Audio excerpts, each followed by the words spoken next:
సమాధానం అంటే సమస్యకు జవాబా?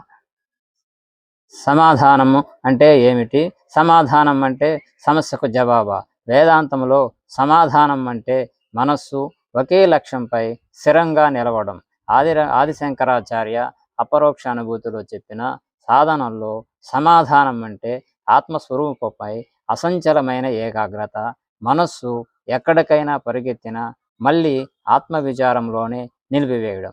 అదే సమాధానం. శంకరాచార్యుల బోధ. చంచలమైన మనస్సు సత్యాన్ని గ్రహించలేదు. స్థిరమైన మనస్సులోనే ఆత్మజ్ఞానం ప్రకాశిస్తుంది.